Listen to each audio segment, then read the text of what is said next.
Hi, everybody. You are listening to Judging Meghan with Meghan Judge. You may notice if you're watching this on YouTube, my setup is not great today. My husband has the stomach bug, and we're getting ready to move.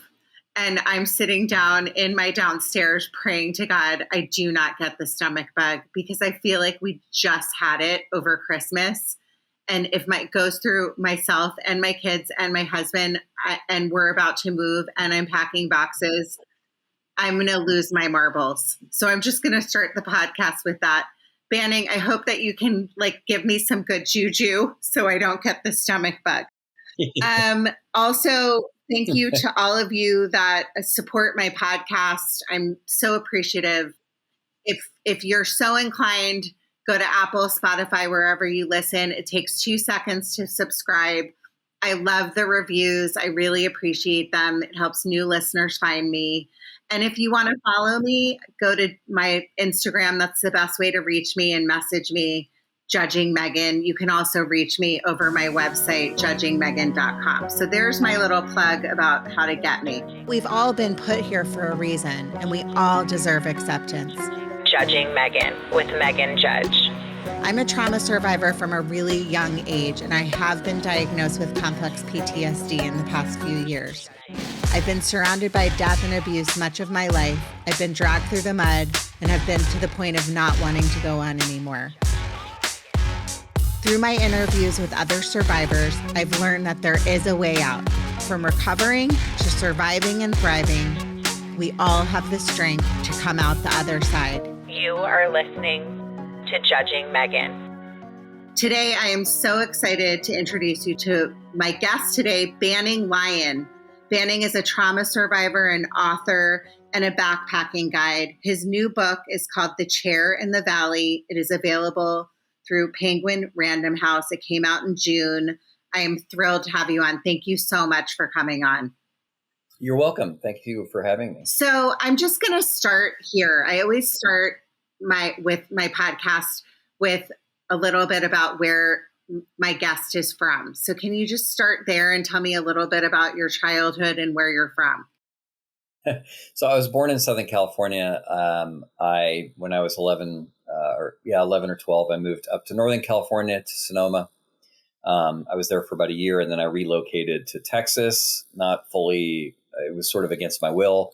And then I was in Texas for, I think, 26 years. And then I moved back to California in 2011 to become a backpacking guide in Yosemite National Park. And I still live here in the Bay Area with my wife and daughter. Okay. I love it. I mean, I know about your book, and I know the whole skeletal pieces of what actually happened. But I do want to say, because I'm a Southern California girl, I live in LA or by the beach, that had to have been a huge adjustment being from California, going to Texas and then coming back, right? Massive change. I mean, moving to Texas, and I don't have any ill will toward Texas. No, we love my Texas listeners. Shout out Texas. Yeah, but and there's things that I loved about Texas, but I think the hardest adjustment for me, and granted, you have to keep in mind this is in mid 80s, is Texas was very, very, very, and this is suburban Dallas, very conservative.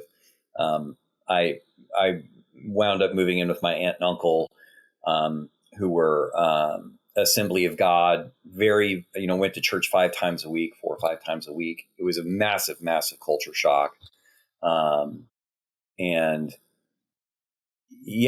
Moving back to California after 26 years in Texas was again a culture shock, even though, granted I was born in Southern California, but Northern California really is where my heart belongs. It's really where it's my home. It's what feels like my home. Well, and I love what you're doing now. So we're going to get into that, because I really think, I'm not a camper. I wish I was somebody that enjoyed backpacking, and I just am not a bug person, but my listeners know I love animals, and I do believe that the outdoors are extremely healing and really important I think everybody should spend time outside. I'm a beach girl. So for me, that's my piece of nature. That's my happy place. I say to my listeners all the time that the beach saved my life. Looking out into the ocean, that helped save my life. Yeah. So I really respect and love that out of all of the things that you've been through in your life, that you followed your dream and you touch so much on starting over.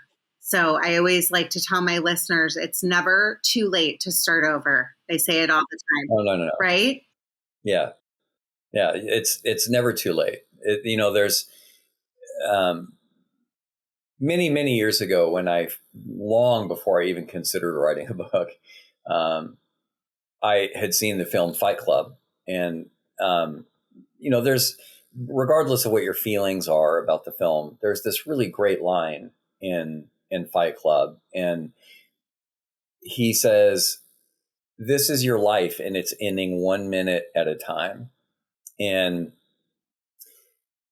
that still resonates with me because it really helped me realize, at that point in time in my life, in my mid-30s, how much of my life I had squandered.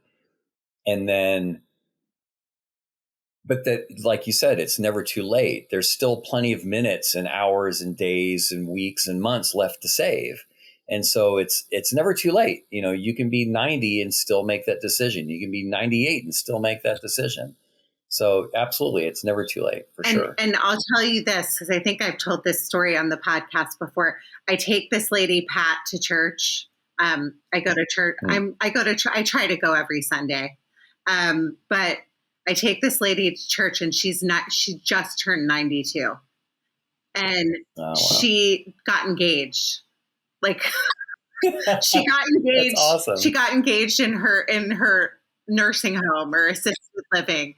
So if that's not hope for us all, that it's never too late. I think of Pat, my friend Pat, who I just adore. She's so awesome. So there you go. Yeah. So let's talk, because I know you've been through a lot. And part of why I do this, and I'm almost on my 4-year anniversary as a podcaster, is to share stories like yours, Banning, of, overcoming so much in life and kind of coming out the other side, and that there's always hope for people, no matter what you've gone through in life. And there's always second chances and to never give up. And like I've done a lot of episodes this month about men's mental health. So it's very fitting that this is the men's, there's a month for everything. Dr. Fong was just on and laughed about that. But I think it's men are an audience that are truly struggling the most because they have such a hard time being free to express themselves and express their emotions. So the suicide rate for men is higher than anyone else. So yeah. I just want to tell you, when you came forward or anybody comes forward and they decide to sit down and write a book, which I'm doing and it's never going to be over, it really helps other people. So I hope that you know that. So let's start with, tell me, once you kind of got into the situation of, where do you kind of want to start? I'll put it that way, because I don't want to give away too much of your book. But I do want to focus on the parts that are really important, which is kind of what you went through going into this facility. So can you kind of just give a quick backstory before that piece with your family and all of that piece? Absolutely. And keep in mind, there's a summary of the book online that most people are going to read before they read the book. And so I can kind of use that as an outline. So while I might be sharing some details, I promise that I'm not giving away a whole lot compared to what the book contains. So my parents went through a really bitter divorce. This is in the early to mid 80s and early 80s. And I mentioned this on a podcast the other day. At the time, a film had just come out called Kramer versus Kramer. I don't know if you're old enough to remember I'm older than you. But thank you for saying that. Okay. I love that movie. It's one of my favorites, actually. I've never seen it. And so it terrified me as a child because I thought divorce was this thing that had just been invented and that my parents had been caught up in it. And so I was young. I was about 10 or 11 when the whole sort of separation and the divorce began. My mom had a nervous breakdown. My dad just vanished. I didn't talk to my dad for a year, and he and I were very, very close. I spent a lot of my life with my dad outdoors. In fact, we used to go sailing from Lido Island, right off of Newport Beach, out to Catalina, and we'd spend the night in the bay and then sail back home. So the ocean is also my happy place. I worked as a sailor for a couple of years. And so after some child custody battles, my mom, who retained full custody, went ahead and allowed me to move to Sonoma up in Northern California with my dad and then stepmom. My stepmom was very young. She was in her late 20s. And we immediately began butting heads, despite the fact that she had sort of befriended me and I really was fond of her. She had never had kids, and I have an older sister, so she suddenly had two teenagers on her hands. So after a year living with them, they literally sat me down and said, "You can't live here. You need to go move with your mom." And she has full custody. So I called my mom. Mom said she didn't have room for me. So she asked me to fly to Dallas to live with my aunt and uncle and my two cousins. So I flew there. And while they were sort of, I wouldn't say kind to me, they did give me a physical place to live. It wasn't a home, but it was a house. And so I wound up getting bounced from house to house, uncle to uncle, aunt to aunt, until my mom relocated from Southern California to live in Dallas with me and my aunts and uncles until we could find a place of our own. By then, I had fallen deeply in love with punk rock and skateboarding. I had kind of become this angry skateboarder who just was passionately in love with punk rock. And I had really no parental supervision. My mom was a workaholic. And so I spent most of my days skateboarding, not doing my schoolwork. And in the school district I was in Dallas, I looked like a Martian. I mean, I drew on my clothes. I did my hair as tall, spiked it as much as I could. And so I was on everybody's radar because I just looked like a freak compared to everybody else. And so my best friend at the time, who did not go to my school, broke his skateboard. So there was this brand new Powell Peralta Mini Caballero skateboard down at the bike shop where we used to buy our boards. And I had been lusting after this board. So I told my friend, I was like, you know what, I'll give you my board, my favorite board, and I'll go buy this new board as a sacrifice so that we could go skating together. It wasn't fully altruistic because I really wanted this new board and an excuse to buy it. So I buy this new board. And the next day at school, through this game of telephone, my girlfriend and all these people at school had sort of gotten concerned that I'd given away my skateboard. And word goes to the school counselor, and the school counselor winds up calling my mom and telling my mom, and I'd never spoken to the school counselor. She told my mom that I was very likely suicidal because I'd given away my most prized personal possession. So mom comes home from work early. She asks me if I'm suicidal. I say no. So through a long series of events over that 24 to 48 hour period, really 24-hour period, both my dad and my mom and this therapist I was seeing at the time, who I'd really liked and kind of got swept up in this too, just decided, we're going to put you in a psychiatric hospital for 2 weeks. Now I'm 15. As a 15-year-old, 2 weeks is an eternity. Yeah. And so I contemplated running away, and I thought, you know what, I'll just deal with it. So in my naive 15-year-old boy mind, I was like, it'll be like cute nurses in white and like bad food and a television mounted in the corner of the room. I literally pictured like a bad stereotypical hospital room, medical like hospital. What you see in movies. Can I just stop you really quickly and ask you, first of all, that makes no sense that they would want, like, that the school counselor that you never spoke to would do that. So that's correct. That I don't even know what to say about that.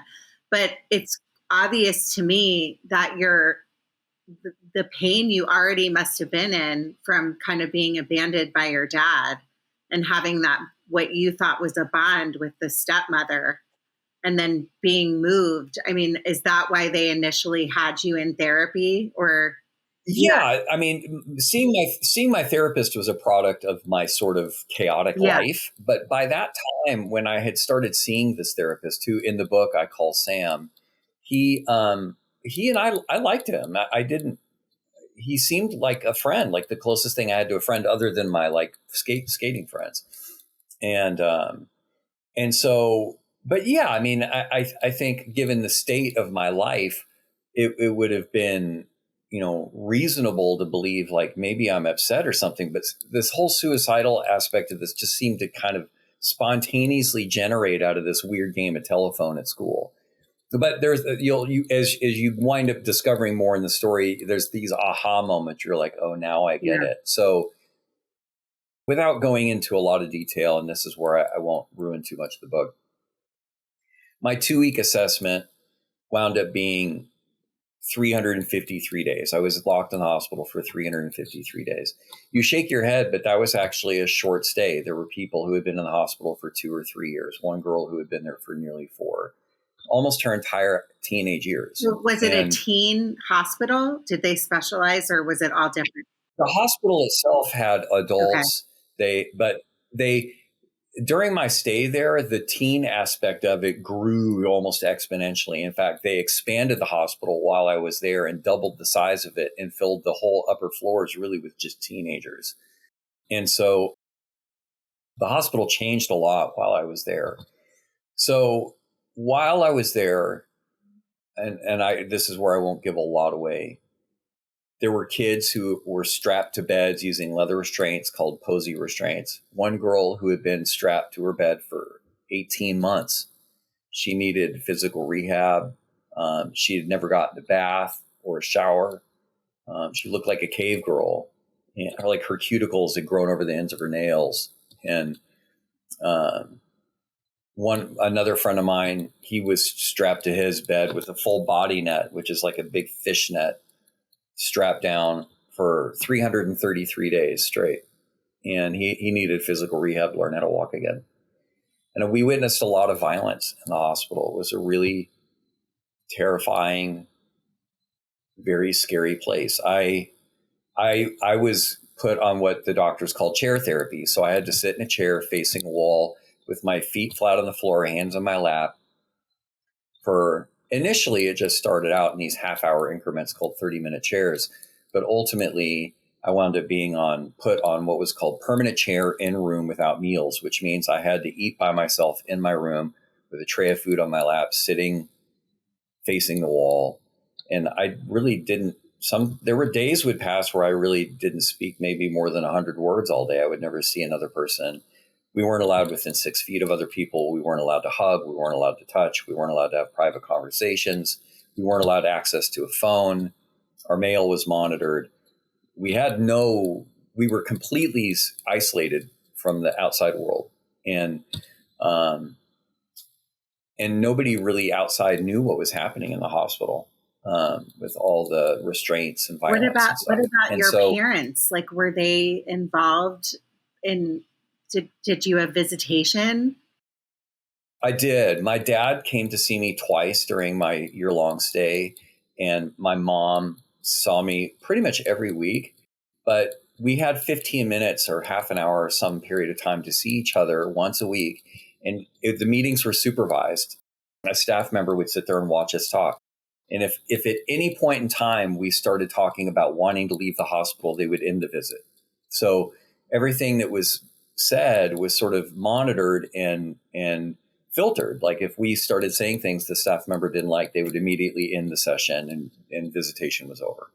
So we had no freedom. We couldn't freely communicate with anybody. Everything was monitored. So during my stay there, very early on, I sort of realized the only people who leave here are always saying the same thing, which is my insurance is pulling me.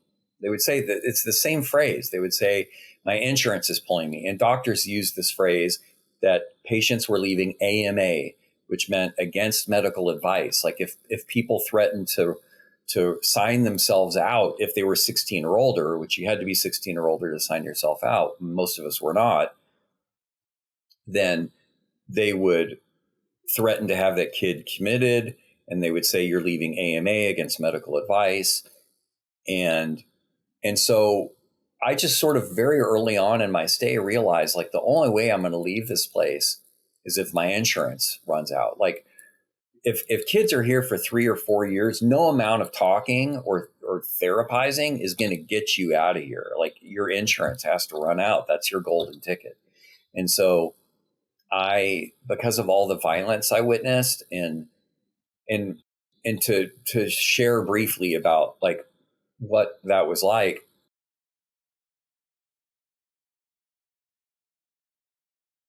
So in the hospital, whenever somebody was strapped to a bed or restrained, they would call what it was code Dr. Rush over the intercom system.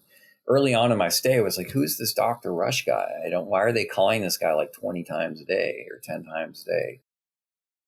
Well, it turns out Dr. Rush was a code so that all the orderlies from the hospital, which was like 10 to 20 to 25 people sometimes, would assemble outside the unit, run into the unit, grab a kid, pin them down to a bed, and hold them spread eagle and strap them down. And when that was happening, people would scream and shriek and fight. And some people who had been in restraints for really long periods of time, you begin to sort of you become so dehumanized that you don't really have anything else to lose. And so I watched people just try to like gouge their own eyes out. They would scratch themselves. They would rip their own hair out. They would slam their heads into the wooden headboards of their beds. Some kids on a couple occasions would try to save up their pills in their mouths and OD on their meds so they would die. The hospital just sort of drove us crazy. And so how many patients were in? How many patients were in the hospital? On my unit, there were between any time, it really seemed to rotate around 12 to 15 kids. It was really almost always around. So it was number. constant stress. Constant stress. Not sleeping through the night. Like, were they giving you medications like day and? I was never medicated. Okay. I was never medicated. My big thing was chair. I was on chair therapy, permanent chair for months and my whole stay. I wound up sitting chair nearly every single day of my 353-day stay. And sometimes for like 12 hours a day, I would just stare at the wall. And so finally my insurance ran out and they said, you're going to have to leave. So they sent me to a halfway house. And I was in the halfway house for 6 months to sort of reorient myself to the world, which was initially, I thought it was going to be this really joyous moment to be released finally back into this world. But it was actually terrifying. And I always think of the analogy, the metaphor that I never used in my book, but I've often said this, is that have you ever watched an indoor cat sneak outside or wind up outside on accident and they just suddenly freeze, or they'll like lower themselves to the ground? Like suddenly the world feels way too big and scary. That's what I felt like. I felt like an indoor cat that had gotten outside, and the world that I used to remember felt totally foreign and overwhelming. Like people would talk all the time, nothing. In the hospital, it was silent. It was completely silent and always stressful. And so, and I didn't learn this until many years later, but as a teenager, our prefrontal cortexes are part of rewiring our minds. And so as a teenager, when the circumstances you live in during that narrow window of time literally program you for the rest of your life. So I didn't realize that as I left the hospital, that those habits had been sort of hardwired into me.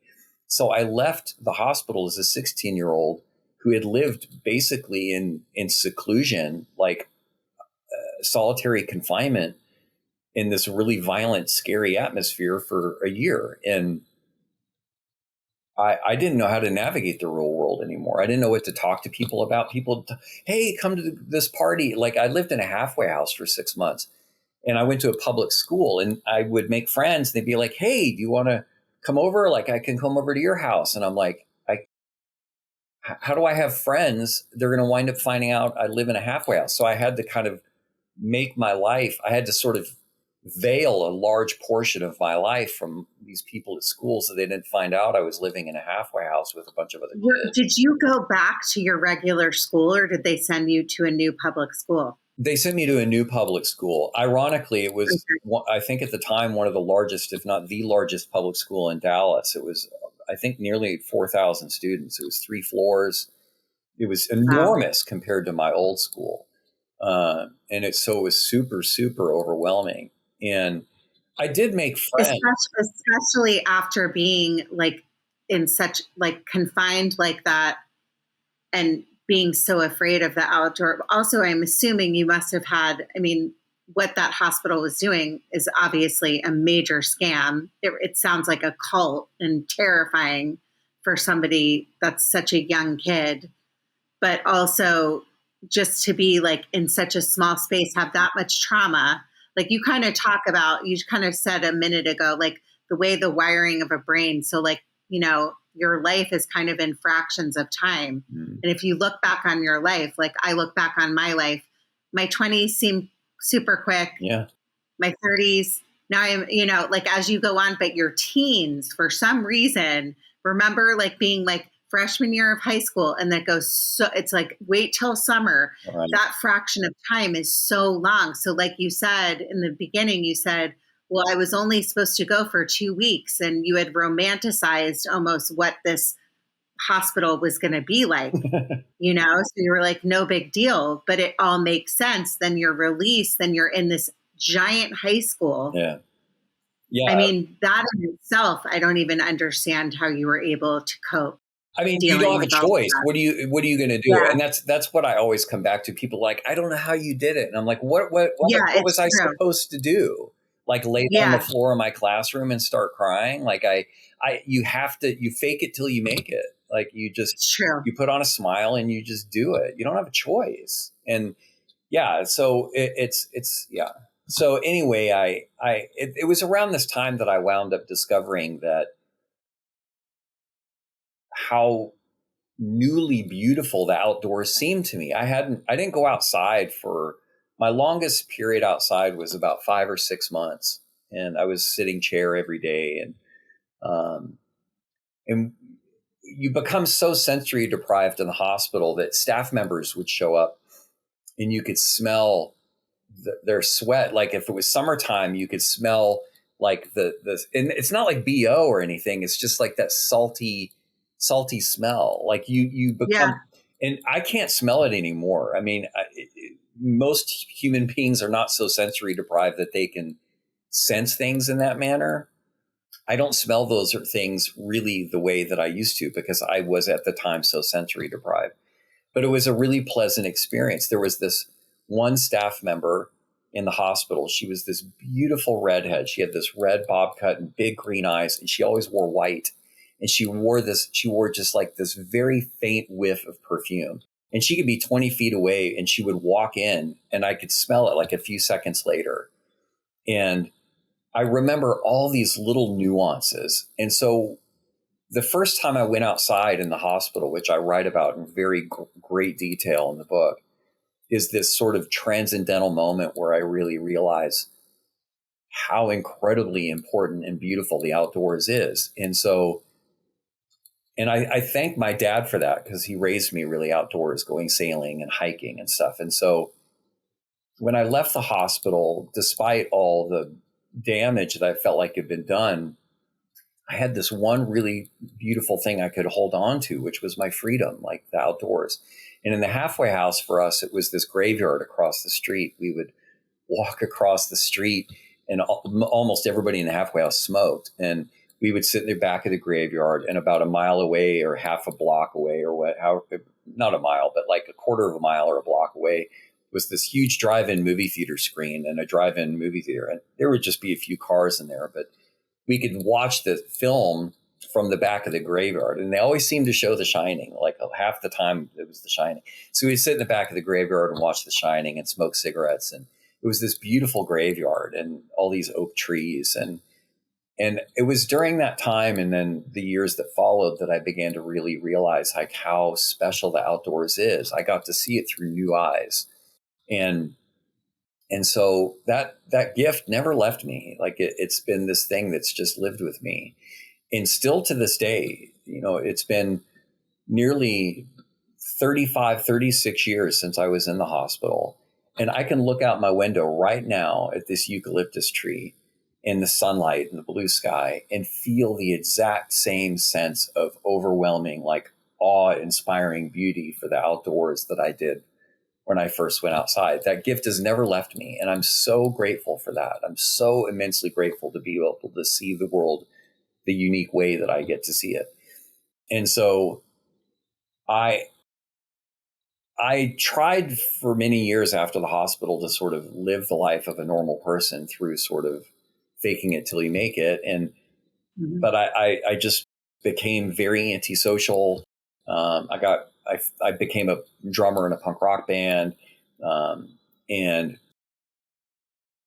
through a long series of events that I won't go into because of the book, I wound up being contacted by an attorney who was looking for me because 2 kids from the hospital that I'd been in there with were suing the hospital for insurance fraud. And immediately I was like, oh yeah, I mean, insurance fraud, that makes total sense. It was no surprise to me. It was like, oh. And so he wanted to talk to me about it. And so I drove to Fort Worth the next day and met this guy. His name was Robert. And he asked me. How many years later was it? Sorry. It was 6 years. Let me get this right. It was about 5 years after my discharge, after I left the hospital, about 5 years. Maybe four. Okay. I wanted to say that, but before you go on, I just want to touch on one more thing that you said. I wonder, because like we touched on in the beginning, how important nature is, like the beach, the ocean for me, being outdoors.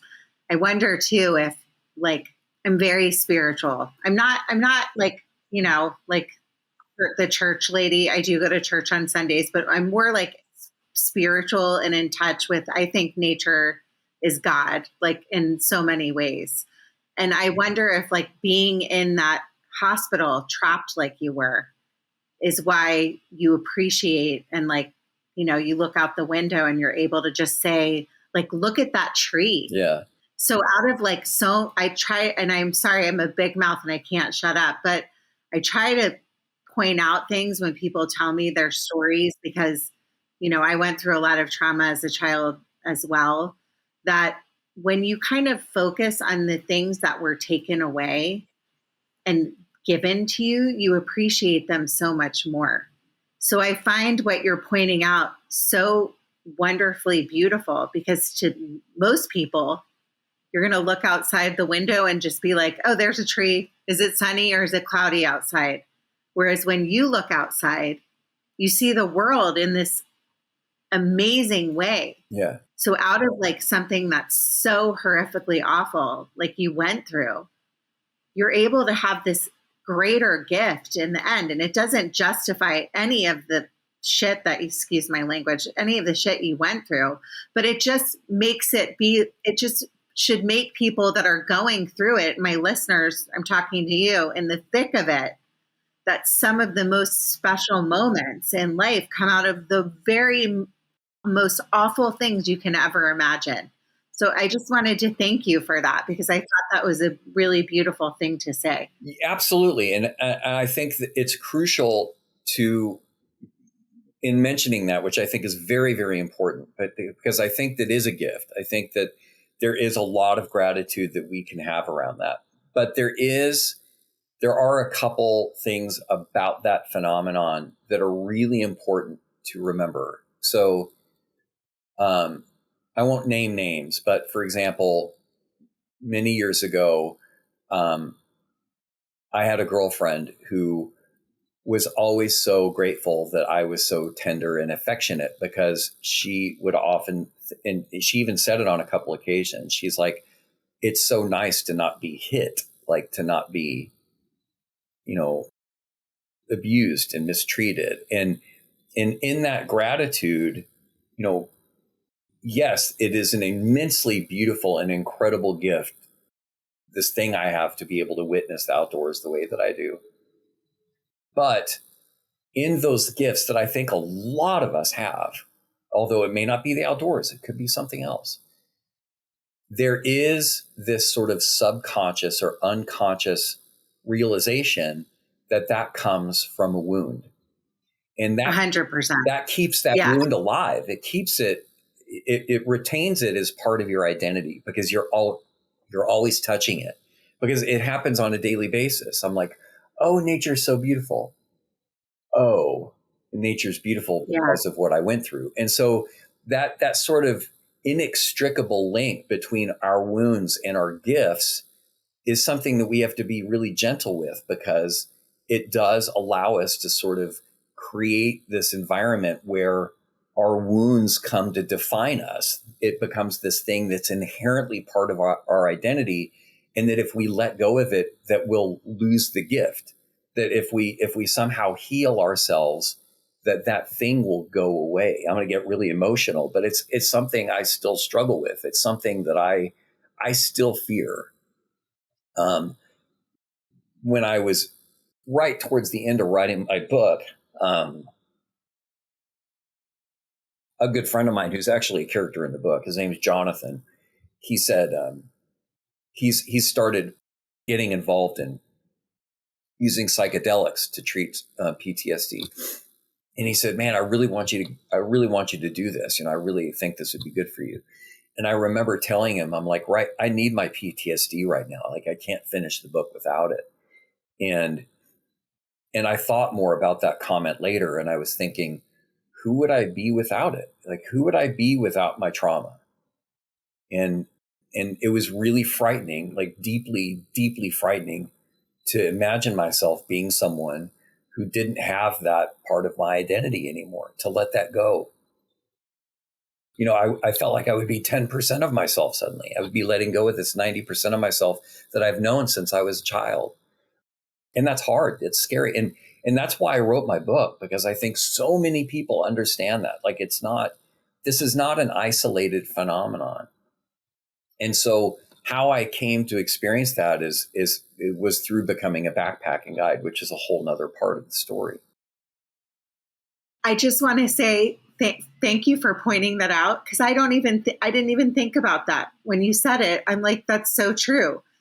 And when you just made me cry. I cry often on the podcast, so it's an emotional place, and that's okay. I think it's fine. I think it's important to show our true emotions, and my audience knows I'm a crier. But when you said that, like when you just touched on that, it's so true. My trauma, my PTSD, defines who I am as a person. Like, I've never known anything different since I was 2 years old when I experienced witnessing my sister die. So I've never known anything different. And part of me doesn't want to. I can't even, I mean, I wish I didn't. I wish I could just be like, my husband's always like, Meghan, you need to get your anger in check. I deal with anger issues. Yeah. You need to get the anger in check. And it's like, well, I just don't know Meghan without these things. Correct. Exactly. Yeah. And one of the things that's so beautiful about speaking, I've never spoken to you. It's the first time I've talked to you. But the minute I interact with someone who understands this phenomenon, I suddenly feel like I have a community. It's like, oh, I'm not alone. Like, this person gets it. And the problem is that we have such a stigma around mental illness and talking about it in this country, that we're all walking around in our own little worlds, like self-enclosed worlds of pain and hurt. And we're standing next to dozens of people every day, if not hundreds, that feel the exact same way, but we never share that connection because the stigma around mental illness. I mean, granted, part of it's life. We're not going to all just sit down at the coffee shop and have therapy like with everybody that we No. But the point is that when we talk about this, there's a normalization suddenly that's really, really important, because you suddenly realize, like, I have a community of people who understand this, who understand me. And I'm not alone, because we spend so much of our lives feeling like we're freaks, like we're uniquely broken in some way that means that we're never going to be understood, that nobody will ever truly love me because they never truly know me, because I'm never truly showing this part of myself.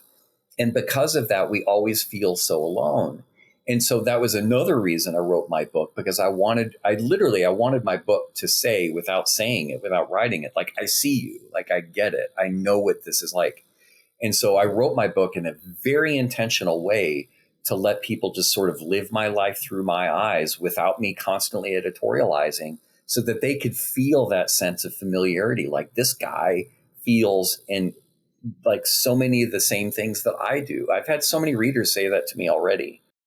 Well, let me just ask you, because now that we're talking about this, because I like to go deep, if you haven't noticed, that I think that also people feel like, okay, like, now I've shared my story. Like, for you, I've written my book. Now I'm in the point where it's out. It's June, and I'm like sharing this. I'm going on podcasts, and I'm telling like my story, and I'm having to share the story and talk about it. And there is a piece where you always have to tap into that history. And like, I've done podcasts myself for years, right, and shared my story. Some days it's easier than others, but it's still hard. And the thing is like, when you and I are talking right now, it's almost like I want people to understand that when you meet someone like you or like me, yeah, we're still people, and we're not going to like start crying and talking to each other in the coffee shop on the street. But if there was more of this, where we were able to like take down our walls, like, our world would be so different. Our world would be so much better. Yeah. Because there's millions of people like you and me that have been diagnosed from complex PTSD stemming from horrific trauma. Like, witness wars. People witness things that nobody will ever understand. But to be able to like look at someone and just say, like, I get it. Like, I get it, and it's okay. And the more of that we're able to do with people, the better off we are as a society and as people. So I go off on tangents because my brain doesn't function like everyone else, but I had to say that. So I apologize. No, it's fine. I get it. And I agree. That's one of the many reasons I wrote the book. I say it in the author's note, like, my goal in writing my book was to help people have more compassion for themselves and for other people. So can you, so once you like kind of got to like, we skipped ahead, but you were dealing with the person that wanted to do the lawsuit, and you got to that place, and that was 6 years later. What kind of came of that? So I was involved in the lawsuit. I became a plaintiff in the lawsuit. Ultimately, about 60 something kids did in our lawsuit. We had a class action suit. We unearthed loads of evidence, all sorts of stuff. One of the things that I write about in the book was this video that we wound up finding that had this sort of training video on how to get kids signed into the hospital. And instead of the song they used, the tune they used was "Looking for Patience" looking for love in all the wrong places. But they changed the lyrics to "Looking for Patience in all the wrong places." And it was a training video on how to target kids and get them signed into the hospital for insurance money. And so that lawsuit took about a year. It was settled out of court. And I took my settlement money and I became a recluse. I became a computer gaming addict. I had some other things happen in my life that I don't want to ruin for readers. But I had a lot more hardship take place in my life. Arguably, probably one of the hardest things in my life took place after that. And I ultimately had a very, very, very, I would call it a suicide attempt, or a very, very close brush with suicide. And then decided I couldn't, I had to change my life. Like, I just had to change my life. I couldn't keep living like a recluse anymore. And so I took part in this very slow process, very slow, like a decade and a half of slowly reintroducing myself to the real world on my terms. So my first step was I would ride my bike to Starbucks and read books. And I couldn't do it inside because all the noise. So I would sit outside and read. And people started befriending me. Like, I didn't want to talk to anybody. I don't like making friends. I don't generally like people. I'm not comfortable. I'm not trying to laugh, but I think that's kind of funny. I'm very socially awkward, and so yeah. I just want to sit outside and read my book. And people would sit down, and I could see it. They'd sit down 10 feet away, and I'm like, man, 5 minutes, they're going to talk to me. I know they're going to talk to me. And they're sipping their coffee, and they'd look over at me. I promise you, I would have been one of those people. I'm and I'm like, I just would wait for it to, and ultimately they would. And I can still name these people because they became friends. People befriended me, whether I wanted them to or not. They would make friends with me. And I kept forcing myself to go back. I'm like, it's okay to like people. It's okay to have friends. And so as I did that, I became sort of reacquainted with how to have friendships. And these people taught me how. So ultimately, and I don't want to ruin too much, but through that process, I ultimately made the decision to become a backpacking guide in Yosemite National Park and to move back to California. And so I did in 2011, I did. And that was more, at the time, it was more, I was actually in a very desperate place in my life at the time. I was very lonely. I had somebody that I'd lost that I was really dear to me, and I wanted them back, and they weren't coming back. And so I just tried to keep looking forward.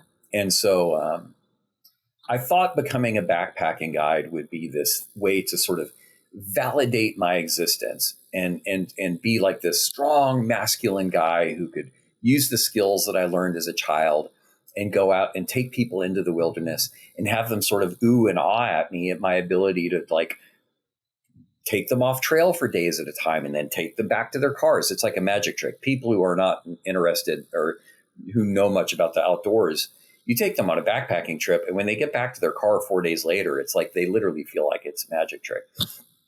And I thought initially that this would be this sort of exercise in masculinity and be something that validated me. But what I discovered was that so many of my clients had come to Yosemite and decided to go backpacking because they needed the same change in their life that I needed. So the story that I frequently tell people, so the woman who hired me, my first backpacking boss, in the book, her name is Sandy. She's 6 feet tall, blonde, looks like an Amazon. She's just amazing.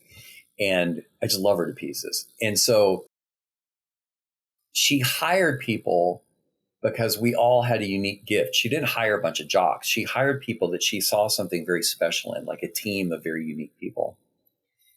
And so I think the second or third trip I ever took in Yosemite, it's spring. So it's very early in the season. And spring in the high country means all the snow is melting. So the creeks and rivers are really high and they're really cold. And so when you do spring backpacking, you have to be aware, like the water is going to be really gnarly. You have to be very careful with creek crossings and stuff. So first day of the trip, the first day, technically, you meet late in the afternoon. We sit down with all the clients in the Yosemite Valley at a picnic table. We all wine them and dine them, and we have a big spread set out. We set up their tents, and we teach them a bit about what we're going to be doing in the backcountry. And then we wake up early the next morning, and then we begin our hike, the rest of the 3 days in the backcountry. And this particular trip, we took a shuttle from the valley up to what's called Tuolumne, which is the high country of Yosemite. And we're starting across what's called Sunrise Creek, which is the beginning of a Half Dome trip. And Sunrise Creek, you have to cross it right at the road. We've taken 100 steps. We actually tell people, you may not even want to put your packs on because we're going to walk not even 100 yards, and then we're going to have to take our packs off again and go through this very cold, very deep river that's actually moving pretty quickly. And all this is in the trip itinerary that people read online. So this is my very first time doing this trip. I've been a backpacking guide less than a month. And so my boss, Sandy, is helping ferry packs across. And so I'm getting people's packs and carrying them across the river for them so they can safely go across. And the river at that point in time is really wide. It's about up to my chest. Very cold. And I look over as I'm returning empty-handed from ferrying a pack, and Sandy is standing next to this couple, a married couple, and the dude is like a Marine. He's like this mountain of a guy. Like I'm a stick, and this guy's like a rock. He's like this big, burly dude. And he's sitting on this log with his wife, and his wife has his arm around him. And it looks like he's crying. He's kind of hunched over. And they're talking, and Karen, or Sandy, my boss, has her hand on his shoulder. And I walk across, as I reach the other shore, they all three stand up, the wife, the husband, and Sandy, or Sandy's already standing. And they walk into the river together. It's like almost like a baptism. They're all three of them are holding hands. And they walk into the water, and Sandy lets go, and the couple, the man and the woman, he's clearly crying, cross this creek. So Sandy's kind of trailing behind watching them. And I walk up to her, still in the creek. And I'm like, hey, what's going on? Because I'm new. I'm training. I'm still learning. I'm brand new to this. And she looks at me and she smiles. And it's the smile that she has that's so unique. And she said, she's like, oh, you're the new guy. You know, like she didn't say this, but I could see it in her eyes. She's like, oh, you're the new guy. Like, you don't really know how all this works. And I said, what's going on? Why is he upset? And she said, oh,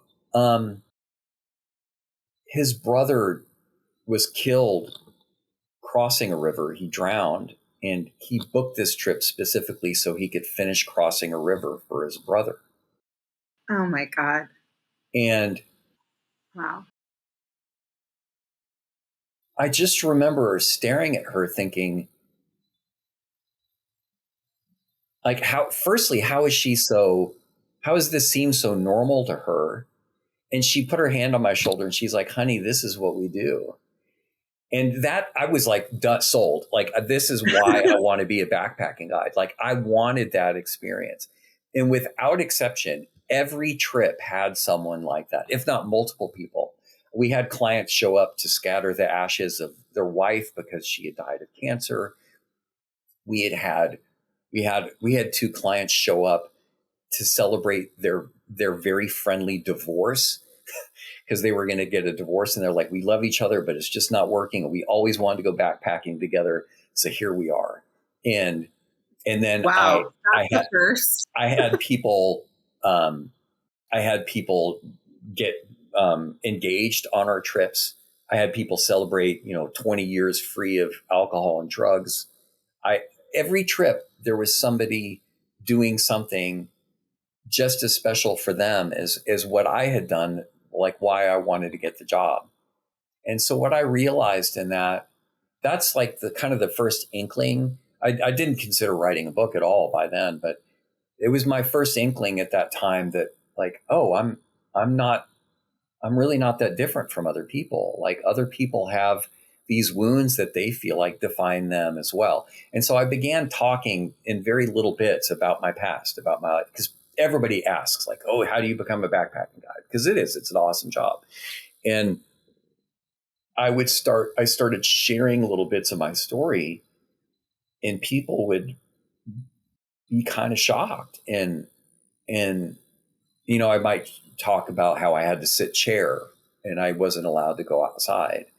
And someone might ask a little other, like few pointed questions, but like the next day, inevitably, people would straggle behind the group and walk next to me and share something about their life.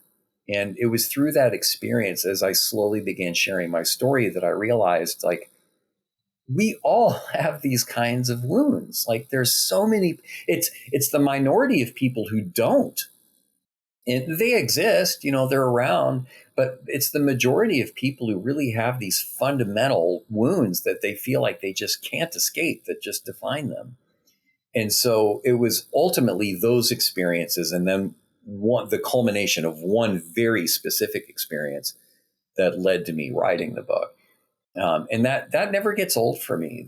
That's a huge part of why I'm a backpacking guide. Other than my love of nature, it's that love of being able to sort of have a community of people where I feel like I can normalize them and they normalize me. It never gets old.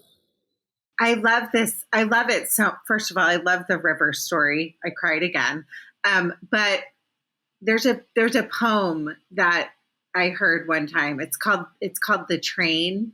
And it's about like going through life and like different stops in your life. The train stops and like, you know, people might pass away. Like you lose your parents as you get older, you meet new friends. And it's all about like living your life on this train. And it's this beautiful poem. It's one of my favorites. It kind of reminds me of like the stories of your backpacking adventures and how people are able to, you know, follow like, oh, I want to go do this trip because I want to finish his river, crossing the river. And so it reminds me, and I talk about this a lot, of living a purpose-driven life. Like I do this every week because I truly love meeting people like you. And I know because people tell me like, you helped me with, you know, Banning's story, or you helped me with whatever it is. And just meeting people and talking through real things that like truly matter. Like at the core of us as human beings, your story matters. Like that man's story matters of like losing his brother, or the couple that were breaking up, you know, like in such a beautiful way, might I add, because that just does not happen. So I don't know. I mean, I just think your story is amazing. I'm so grateful that you came on and you were able to share. Can you, if there's like one thing, like one piece of advice that you can give to my listener right now, besides going out and getting your book, I'm going to ask you to tell everybody where it is and how to follow you and all of that stuff. But just like one piece of advice through all your adversity that you've gone through in your life that you could give someone, what would it be? Sorry, I should have told you maybe before. No, it's fine. No, it's fine. It's just so much. There's a moment. It's the hardest moment in my life. I can't share it because it'll ruin this part of the book. But I was at a sort of a funeral of sorts, and I remember thinking, it wasn't like I was suicidal. It wasn't like I didn't want to actively kill myself. I just was so tired. I was just so tired. Like I just felt like I just didn't have the energy to live anymore. And or a desire. And something inside of me, I don't know where it comes from. I don't know why it's there. Just kept going. And it sounds so trite and cliche, but I always tell people, like, just wake up and see what tomorrow holds.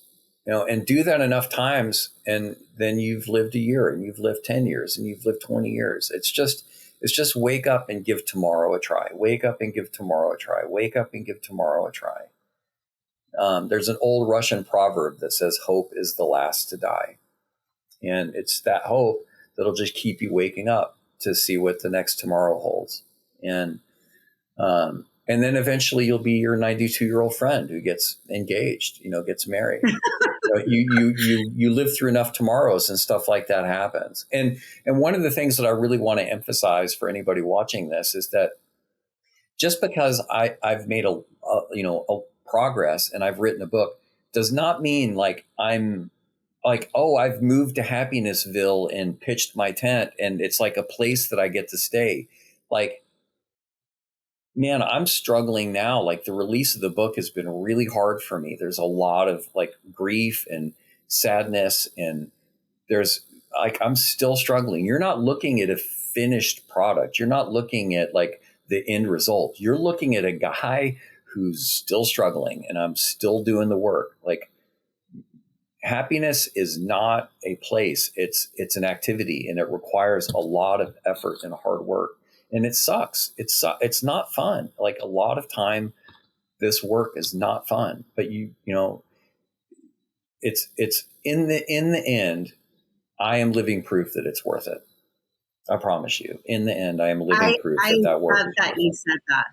I love that you said that, because like I do this every week and share stories like yours or whatever I'm talking about that week. And I say all the time, like, do you think I'm happy?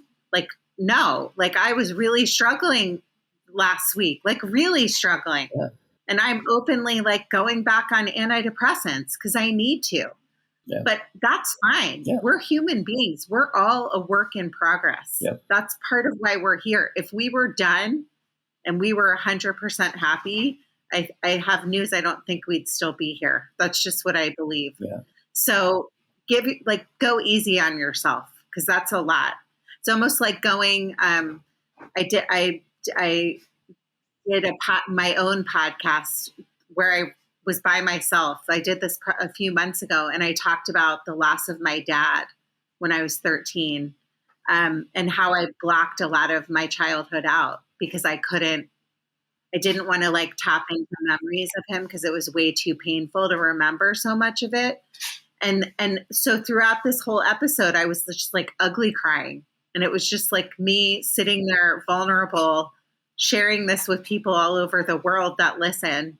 And then at the end of it, I was like, okay, well, I'm done. But then I got into this really weird place where I was like, wait a second, what did I just do? So I think it's probably the same when I sit down to write. That's why I can't finish my book, because I know I'm going to have to share all this stuff, and it's a scary place to be. So go easy on yourself. And also, might I remind you, what you're doing is helping so many people, helping me, by the way. Meeting you today helped me. So thank you. Your story helped me. Like I needed it. Your story of crossing the river, I'm going to carry that with me. So thank you for that. It's a huge gift.